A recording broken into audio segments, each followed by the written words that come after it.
চীনা চুংকু।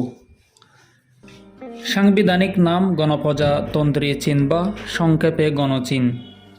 পূর্ব এশিয়ার একটি রাষ্ট্র। 144 কোটি জনসংখ্যার দেশটি বিশ্বের সবচেয়ে জনবহুল রাষ্ট্র। চীনের কমিউনিস্ট পার্টি দেশটি শাসন করে। বেজিং শহর দেশটির রাজধানী। গণচীনের শাসনের আওতায় পড়েছে 22টি ও একটি অধীন প্রদেশ, যার মধ্যে তাইওয়ান প্রদেশ অন্তর্ভুক্ত। গণপ্রজাতন্ত্রী চীন তাইওয়ানকে প্রদেশ হিসেবে দাবি করলেও এটিকে নিয়ন্ত্রণ করে না। 5টি স্বায়ত্ত শাসিত অঞ্চল, 4টি কেন্দ্র শাসিত পৌরসভা বেইজিং, তিয়ানজিন, সাংহাই এবং চুংচিং, এবং 2টি প্রায় স্বায়ত্তশাসিত বিশেষ প্রশাসনিক অঞ্চল হংকং এবং মাকাও।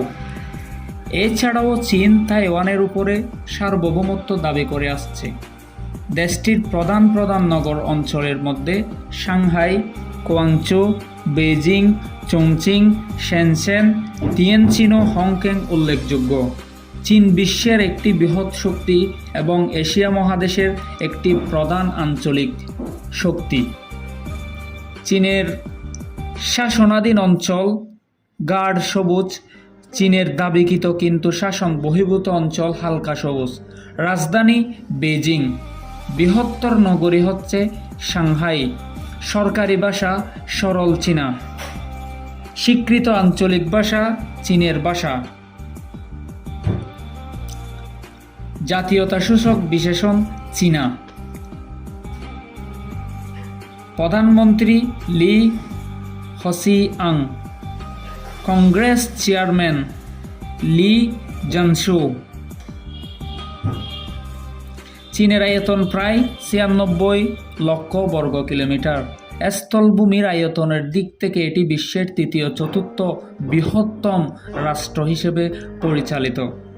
সামগ্রিক আয়তনের বিচারেও পরিমাপের পদ্ধতি ভেদে এটি বিশ্বের তৃতীয় বা চতুর্থ বৃহত্তম এলাকা। চীনের ভূমিরূপ বিশাল ও বৈচিত্র্যময়।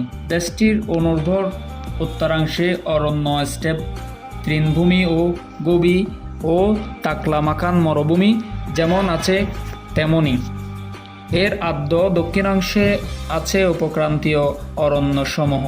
হিমালয় ও কারাকোরাম পর্বতমালা, পামির মালভূমি ও তিয়ান শান পর্বতমালা চীনকে দক্ষিণ এশিয়া ও মধ্য এশিয়া থেকে ভৌগোলিকভাবে আলাদা করেছে। ইয়াংসিকিয়াং নদী বিশ্বের তৃতীয় দীর্ঘতম ও পিত নদী বিশ্বের ষষ্ঠ দীর্ঘতম। তিব্বতের মালভূমি থেকে উৎসারিত হয়ে পূর্বের জনবহুল অঞ্চল দিয়ে প্রবাহিত হয়ে সাগর পড়েছে। প্রশান্ত মহাসাগরে চীনের তটরেখার দৈর্ঘ্য প্রায় 14,500 কিলোমিটার, 9,000 মাইল। বোহাই উপসাগর, পিত সাগর, পূর্ব চীন সাগর ও দক্ষিণ চীন সাগরের সামুদ্রিক সীমানা নির্ধারণ করেছে। চীনের উত্তরে রয়েছে মঙ্গোলিয়া, উত্তর পূর্বে রাশিয়া ও উত্তর কোরিয়া। পূর্বে চীন সাগর, দক্ষিণে Vietnam, Laos, Myanmar, Bharat, Bhutan, Nepal, দক্ষিণে পশ্চিমে পাকিস্তান, পশ্চিমে আফগানিস্তান, তাজিকিস্তান, কিরগিজস্তান ও কাজাখস্তান। এই 14টি দেশ বাদে চীনের পূর্বে পিত সাগরের পাশে রয়েছে দক্ষিণ কোরিয়া ও জাপান। দক্ষিণ চীন সাগরের উল্টো দিকে আছে ফিলিপাইন। চীনারা তাদের দেশকে চুংকু নামে ডাকে, যার অর্থ মধ্যদেশ বা মধ্যবর্তী রাজ্য। চীন নামটি বিদেশিদের দেওয়া। এটি সম্ভবত খ্রিস্টপূর্ব 3য় শতকের চীন রাজবংশের নামের বিকৃত রূপ। চীনে বিশ্বের জনসংখ্যার 1/5 বাস। এদের 90% এর বেশি হলেও চৈনিক হান জাতির লোক। হান জাতি বাদে চীনে আরও 55টি সংখ্যালঘু জাতির বাস। এদের মধ্যে আছে তিব্বতি, মঙ্গল, উইগুর, চুয়াং, মিয়াও, ইং এবং আরও অনেক ছোট ছোট জাতি। হান জাতির লোকদের মধ্যে অঞ্চল ভেদে ভাষাগত পার্থক্য দেখা যায়। যদিও শিক্ষা ব্যবস্থায় গণমাধ্যমে পুতুহুয়া নামের একটি সাধারণ ভাষা ব্যবহার করা হয়, আঞ্চলিক কথ্য ভাষাগুলি প্রায় পরস্পর বোধগম্য নয়।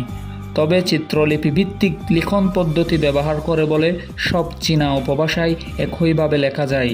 এর ফলে গোটা চীন জুড়ে যোগাযোগ সহজ রয়েছে। চীন সমভূমি অঞ্চলে পিত নদীর উর্বর অববাহিকাতে বিশ্বের আদিতম সভ্যতাগুলির একটি হিসেবে চীনের উদয় হয়। হাজার হাজার বছর ধরে রাজারা বংশানুক্রমে চীনের রাজনৈতিক ব্যবস্থা নিয়ন্ত্রণ করতেন। এর মধ্যে প্রথম রাজবংশটির নাম ছিল শিয়া রাজবংশ।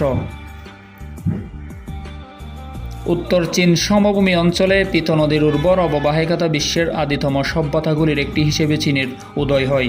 হাজার হাজার বছর ধরে রাজারা বংশানুক্রমে চীনের রাজনৈতিক ব্যবস্থা নিয়ন্ত্রণ করতেন। এর মধ্যে প্রথম রাজবংশটির নাম ছিল শিয়া রাজবংশ। চীন রাজবংশ অন্যান্য 6টি বৃহত্তম রাজ্য করায়ত্ত করে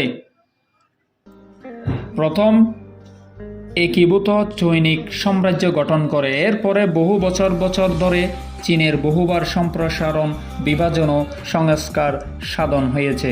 1912 সালে সর্বশেষে রাজবংশ চীন রাজবংশের পতন ঘটে ও এর স্থানে চীন প্রজাতন্ত্র স্থাপিত হয়। প্রজাতন্ত্রটি 1949 সাল পর্যন্ত চীনের মূল ভূখণ্ড শাসন করে। সেই বছর চীনের গৃহযুদ্ধে সাম্যবাদী জনগণের মুক্তিবাহিনীর বিরুদ্ধে এটি পরাজয় বরণ করেন। চীনের সাম্যবাদী দলে 1949 সালের 1 অক্টোবর বেজিং শহরে গণপ্রজাতন্ত্রী চীন প্রতিষ্ঠা করে। চীন প্রজাতন্ত্র সরকার তাইওয়ান দ্বীপে স্থানান্তরিত হন এবং সেখানে সাময়িক রাজধানী হিসেবে তাইপেই প্রতিষ্ঠা করেন। চীন প্রজাতন্ত্র সরকার ও গণপ্রজাতন্ত্রী চীন সরকার উভয়ই সমগ্র চীনের একমাত্র আইনসম্মত সরকার হিসেবে নিজেদের দাবি করে আসছে। তবে গণপ্রজাতন্ত্রী চীন সরকার বেশি অঞ্চলের অধিকারী এবং সারা বিশ্বের এর স্বীকৃতিও অনেক বেশি। 1978 সালের অর্থনৈতিক সংস্কারের অবতারণার পর থেকে চীন বিশ্বের সবচেয়ে দ্রুত বর্তমান প্রধান অর্থনীতিগুলোর একটিতে পরিণত হয়েছে। 2016 সালের প্রাক্কলন অনুসারে এটি বিশ্বের দ্বিতীয় বৃহত্তম অর্থনীতি নামমাত্র মোট দেশজ উৎপাদন অনুযায়ী এবং সর্ববৃহৎ অর্থনীতি ক্রয় ক্ষমতার সমতা অনুযায়ী। এছাড়াও চীন বিশ্বের বৃহত্তম রপ্তানিকারক ও দ্বিতীয় বৃহত্তম আমদানিকারক রাষ্ট্র। চীন একটি স্বীকৃত পারমাণবিক অস্ত্রধারী রাষ্ট্র এবং বিশ্বের বৃহত্তম সক্রিয় সেনাবাহিনীর অধিকারী। এর প্রতিরক্ষা বাজেট বিশ্বের দ্বিতীয় বৃহত্তম। গণপ্রজাতন্ত্রী চীন জাতিসংঘের একটি স্থায়ী সদস্য রাষ্ট্র। 1971 সালে এটি চীন প্রজাতন্ত্রকে প্রতিস্থাপিত করে জাতিসংঘের নিরাপত্তা পরিষদের স্থায়ী সদস্যপদ লাভ করে। এছাড়াও চীন বহু আনুষ্ঠানিক ও আনুষ্ঠানিকভাবে বহুপাক্ষিক সংগঠনের সদস্য, যার মধ্যে অন্যতম হল বিশ্ব বাণিজ্য সংস্থা, এশীয় প্রশান্ত মহাসাগরীয় অর্থনৈতিক সহযোগিতা, ব্রিক্স, সাংহাই সহযোগিতা সংস্থা, বাংলাদেশ, চীন, ভারত, মায়ানমার ফোরাম এবং G20। চীনের 2টি বৃহত্তম নদী হুয়াংহো ও ইয়াংশি। সো গাইস, আপনারা জানতে পারলেন চীন সম্পর্কে। চীন আসলে একটি গরিব দেশ ছিল। অল্প সময়ের মধ্যে চীন খুব একটি বৃহত্তম রাষ্ট্র হিসেবে গরিব উঠিয়ে তারা নিজেদের দেশকে ডেভেলপ করে। এবং ইকোনমি সম্পর্কে আপনারা অনেক ধারণা পেলেন ক্রেজি 3 মিনিটসের পক্ষ থেকে। ক্রেজি 3 মিনিটসে আরও অনেক ভালো ভালো ভিডিও আমরা মেক করব। কীরকম ভিডিও আপনাদের লাগবে সেটা কমেন্টে জানান। ধন্যবাদ সবাই। ক্রেজি 3 মিনিটস চ্যানেল সাবস্ক্রাইব করবেন, লাইক দিবেন এবং শেয়ার করবেন। হ্যালো গাইস, আসসালামু আলাইকুম। ক্রেজি 3 মিনিটসে সবাইকে স্বাগতম। আজকের ভিডিও হবে চায়না সম্পর্কে, China development and China economy নিয়ে আপনাদেরকে এই ভিডিওতে চায়নার ডেভেলপমেন্ট সম্পর্কে জানানো হবে। সো গাইস, আজকের কেস স্টাডি হচ্ছে চায়নার ডেভেলপমেন্ট অ্যান্ড চায়না ইকোনমি নিয়ে। How did China become the number 1 manufacturing country? How did China number 1 producer of apples in the world? Hello friends, in this video we are talking about infrastructure, GDP, economy, production and development of the China. How did China become the undisputed leader in terms of export in the world?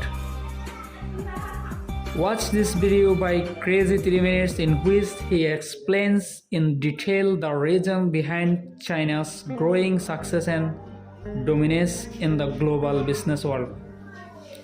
China কিভাবে এত অল্প সময়ের মধ্যে development একটা দেশ হিসেবে গড়ে উঠেছে সে সম্পর্কে আজকের বিস্তারিত আপনাদেরকে জানানো হচ্ছে। চায়না কেন এত ডেভেলপ হলো, কিভাবে হলো এর সম্পর্কে ধারণা দিব। How China become the world second largest economy.